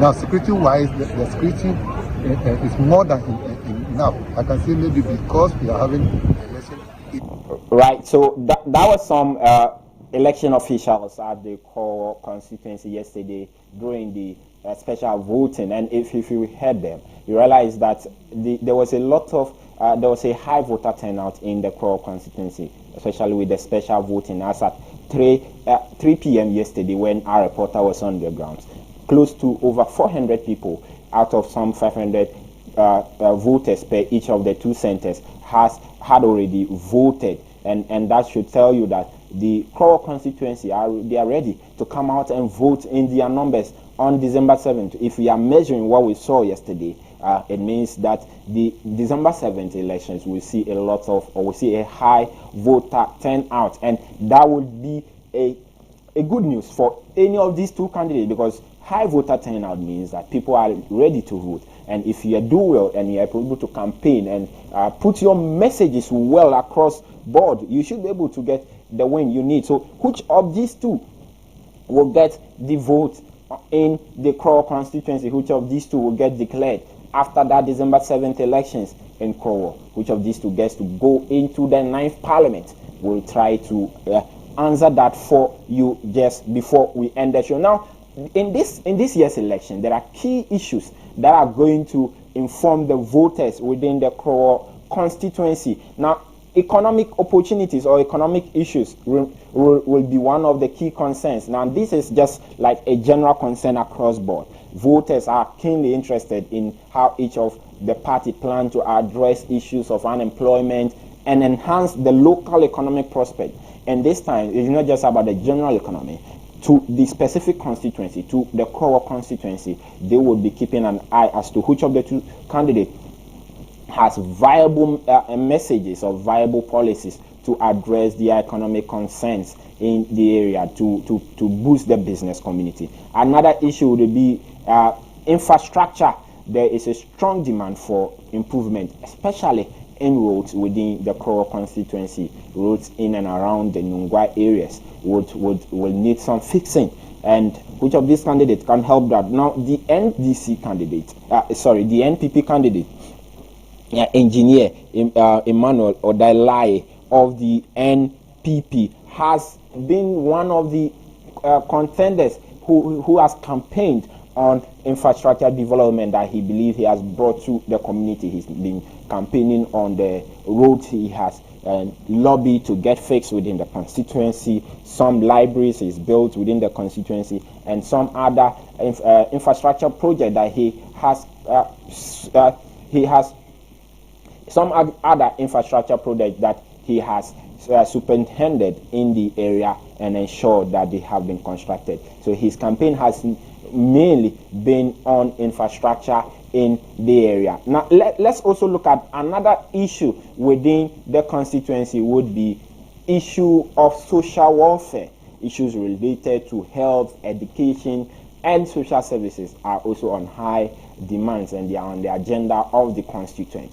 Whoever gets to advocate and campaign well in this year's elections and target their messages around any of these or provide viable solutions would get the vote. Now, she has an advantage because she is an incumbent MP for the area. She gets to has the resources at her disposal to do that. But we also know that Engineer Emmanuel Odailaye is also from the incumbent party. It's from the ruling New Patriotic Party, and he also has some resources at his disposal to do some of these developmental projects for the area. Now, the incumbent MP is seeking re-elections, and she faces this tough challenge from the constituent. Now, if you have monitored in the area, like I mentioned, the NPP candidate have emphasized achievement in roads constructions and health care, whilst the NDC, the incumbent MP for the area, has also focused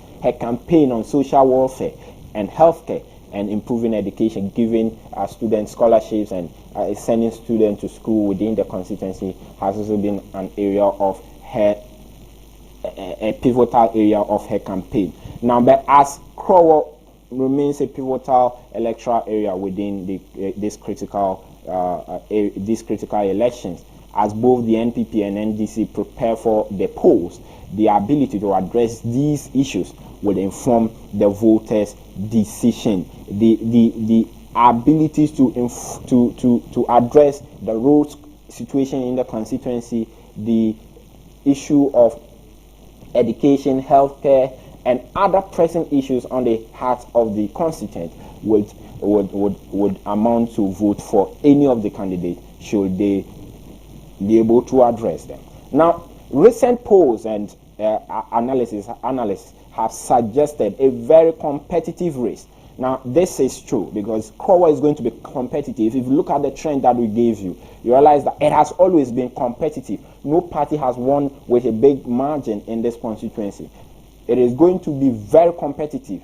The constituency diverse voter base, including the urban and the rural communities, present a challenge for both parties to address a wide range of needs and concerns. The constituency diverse electoral area, and with its varying priorities and concerns, will continue to shape the political landscape in Krowa. So it's about who is able to address the key issues, who is able to meet the needs of the candidates, both the incumbents and the NPP candidate, who is able to meet the needs of the constituents, or who is able to position themselves very well. Because this area, it has some rural communities as well and some urban areas as well. So you have to target your message across board. And what we have monitored, and it is that both candidates are seriously campaigning, going from door-to-door campaigns in the community, Agnes has been doing that a lot in the community. The NPP candidate has also been doing that. Even at a point, he had the running mate for the New Patriotic Party, Dr. Matthew Opoku, join him in one of his door-to-door campaigns in the constituency. So it means that both candidates have realized the tough nature of the constituency and the diverse nature of the constituency. So they are targeting their messages across board, going from door to door and door to door. One thing that, before we take a leave of you, we can predict is that the contest will go down the wire. It is not going to be an easy contest in the Krowa constituency.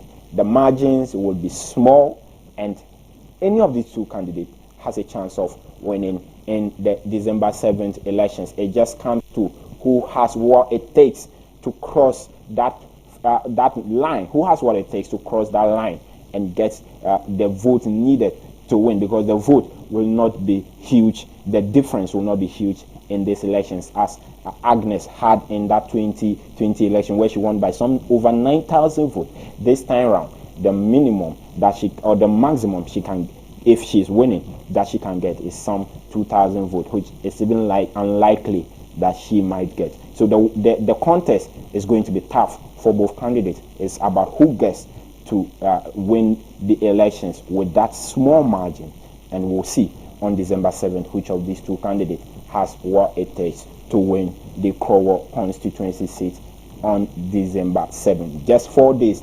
away.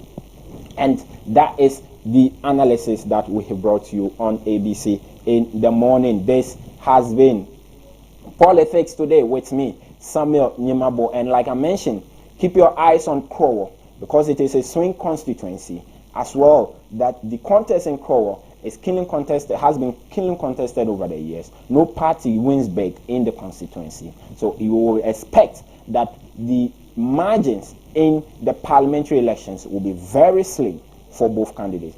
Whoever has whoever gets to win will win by a very slim margin, and we'll keep our eyes on Krowa and give you all the updates that will emanate from the constituency. And that's how much time we'll buy us today on Politics Today with me, Samuel Nyimabo. Do have a lovely morning.